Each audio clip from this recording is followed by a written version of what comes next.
begin the top of the third inning. Kevin Kugler alongside Dane and Hughes, joined by a very special guest in the booth. The Commissioner of the Big Ten Conference, Jim Delany, is here. Mr. Commissioner, a pleasure to see you. Thank you, Kevin. It's nice to be at a baseball game on a Wednesday afternoon.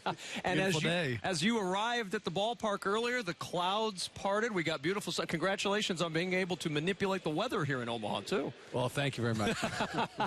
It really has turned into a fantastic day, and we have a great venue as well here at TD Ameritrade Park, and it's easy to see when you look out at this crowd just why you and the rest of the Big Ten have agreed to stick around here in Omaha for the foreseeable future, save next year. Yeah, we're so excited to be here. Omaha has been really, really. Where do you want me to go here? Yeah, we'll go right over here. Okay. Okay. That way we you watch can do you can do your job. Let me interrupt that now. First pitch, right? That's right. You're welcome to take over if you'd like. Chris Simonton is the batter for Michigan State against Derek Burkhamper here in the third inning, and the pitch misses inside, and it's ball two. But this ballpark, of course, the home of the College World Series, and now I guess we can say once 2018 rolls in, the long-term home of the Big Ten Baseball Tournament. That's right. We're really excited. We feel like we've found a home here. Our coaches and the players are excited.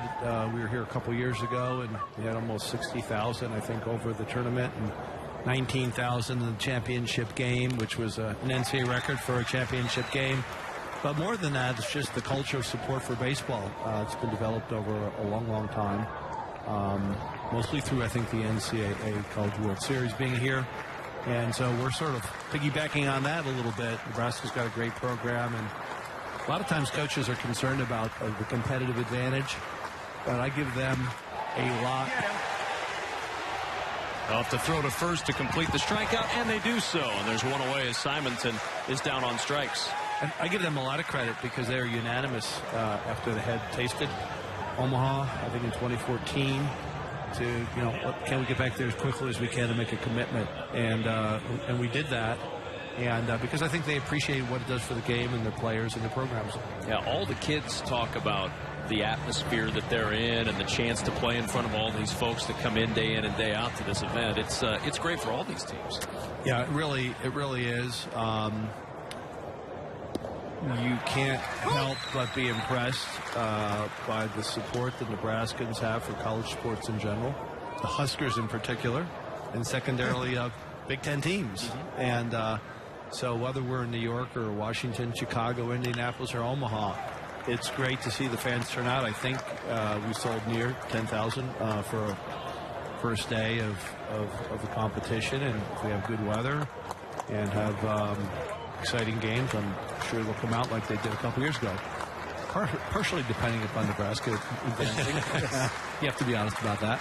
The 0-2 pitch coming to Justin Hovis, and a bouncing ball foul wide of third. It'll stay 0-2. Well, Commissioner, you talked about the support. Obviously, it's great here in Omaha for the Big Ten tournament, but I've gotten questioned around town and around the Big Ten country about the growing support of baseball programs amongst the universities in the Big Ten. Can you talk a little bit more about how everybody seems to have stepped up their game? I think that's right. I think the investment in baseball, from a facilities perspective, I think the recruitment is not only centered in the region, but also outside the region.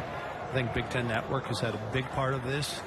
The number of games that have been exposed nationally, has risen, and I think it gives people a sense of how important baseball is on Big Ten campuses. The coaches are more competitive, and I think one coach said it before. He was, he was here for a long time, and there was an acceptance of not being nationally competitive, and now there's a belief that we can be nationally competitive, and whether it's in investments in facilities or travel or trying to get games on television, play the best competition, and get to a great venue like this. Those are all building blocks for success. Justin Hovis stays alive on the 3-2 pitch. One out here in the third. Jim Delany, the commissioner of the Big Ten, is our guest in the booth here at TD Ameritrade Park. And really the success of the league has helped to breed that success from other programs. You see Indiana getting to the College World Series. Illinois is a top 8 national seed.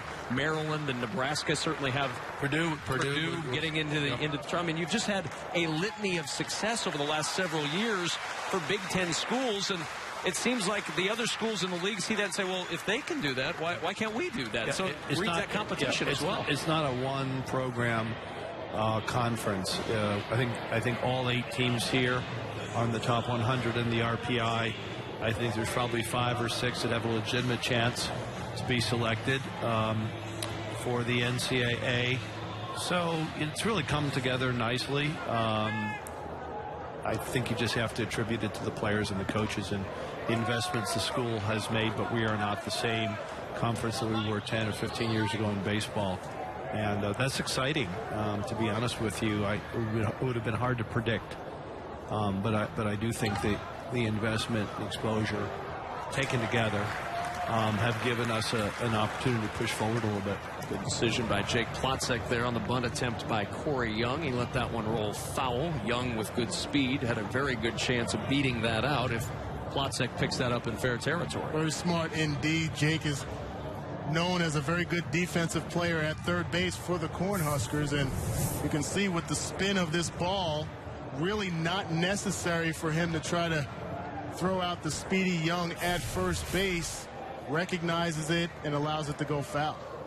Nice footwork over that ball, too. No question. The 1-1 coming to Corey Young, and that stays high for a ball. Jim Delany, the commissioner of the Big Ten, with us here in this third inning, a scoreless third inning between Michigan State and Nebraska. And it always made sense for college baseball, Jim, to kind of take off in a league with fans as loyal as you find in the Big Ten Conference, because if you're an Ohio State or a Michigan State fan, why not root for somebody in the spring? It's nice to have something else to do. Well, you know, college baseball is an interesting sport if you study the history of it, at least from the Big Ten's perspective. We won 5 national championships between 1950 and 1980 when you had regional qualification in shorter seasons.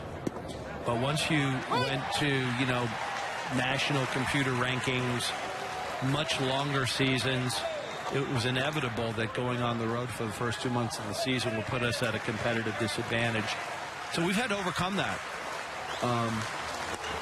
And a line drive off the bat of Corey Young into left center field. That'll drop in for the first Michigan State hit. So Young battling in that at-bat keeps the inning alive with a 2-out single. So nothing has really changed in terms of the structure of the sport. But I do think that there's a lot here. You know, you can get a great education at a Big Ten institution. You can get great coaching, playing great facilities. You can actually play more of a national schedule because you're going to play here and you're also going to play in the South and the West in order to get the games. And because of the support the programs have received, I think the students are seeing the value of combining. There goes the runner. The pitch is low for a ball. The throw down to second, not in time. Jake Boss Jr. wasting little time to get the running game going. 4th stolen base of the year for Corey Young. And on the first pitch from Burkamper, he swipes second. Well, he got an outstanding jump and picked a great pitch to go on. Off speed delivered by Burkamper there and easily stole second base. But you have to appreciate the approach by Jake Boss Jr. trying to take advantage of the opportunity with the base runner on and getting him in the scoring position. Put some pressure on the Cornhuskers. And the top of the order up in Brandon Hughes, who grounded out in the first inning. It's the third now. We've got 2 outs and a 1-1 count on the leadoff man, Brandon Hughes, the center fielder for the Spartans, trying to break through early against Nebraska's main weekend starter, Derek Burkamper, and a deflected pickoff throw. Fortunately for Nebraska, deflects right over to Jake Schleppenbach and avoids the ability of Corey Young to advance to third. You'll notice the pitchers for the Cornhuskers look to their shortstop and Steven Ravelis for signals throughout the day, especially with base runners on second base. They try a back pick Young at second. Almost accomplished it. 1-1 is fouled away, and it's 1-2.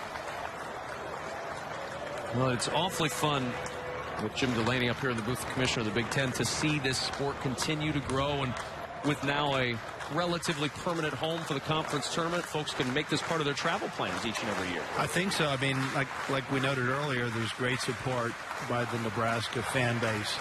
But I hope let's see what happens on this pitch. The 1-2 just missed. 2-2.